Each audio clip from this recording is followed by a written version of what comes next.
ये मामले में। जैसे महाराष्ट्र में दादा भूसे 178 करोड़ का घपला है, राहुल कुल का घपला है, वो कोई प्रसाद लाड है उसका क्रिस्टल कंपनी का हज़ारों करोड़ का घपला और टेंडर का घपला चल रहा है।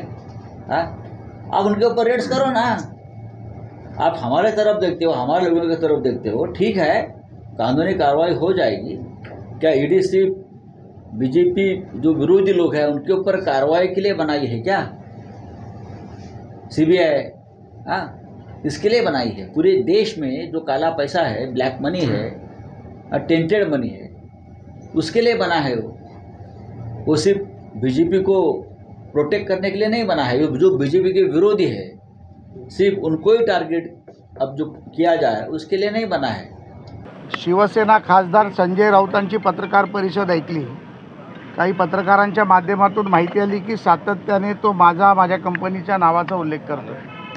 प्रसाद लाड आणि क्रिस्टल 1000 कोटीचा भ्रष्टाचार। संजय राऊतांच्याच संसदीय भाषेत बोलायचं झालं तर संजय राऊत झालाय।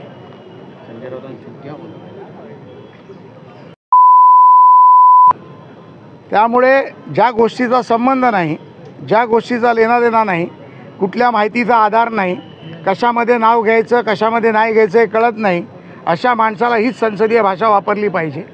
आपल्या माध्यमातून संजय राऊतना मी सांगू इच्छितो, याच्या पुढे जर त्यांनी माझं किंवा माझ्या कंपनीचं नाव घेतलं तर स्वप्नातला संजय राऊत काय आहे हे मी मीडियासमोर आणीन, त्याचे व्हिडिओ आणीन आणि सगळ्या गोष्टी जनतेसमोर आणीन।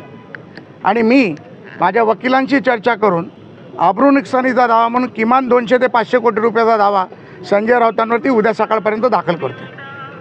आक्रमक भूमिका घेतली कारण संजय राऊत ज्या पद्धतीने तुमच्यावरती आरोप प्रत्यारोप गेल्या अनेक दिवसांपासून करतायत, भूमिका नेमकी काय आहे? उधळलेला रेडकू असतो ना त्याला भाल्याने मारायचा असतो। त्यामुळे उधळलेल्या रेडकूला आता भाल्याने मारण्याची वेळ आली आहे।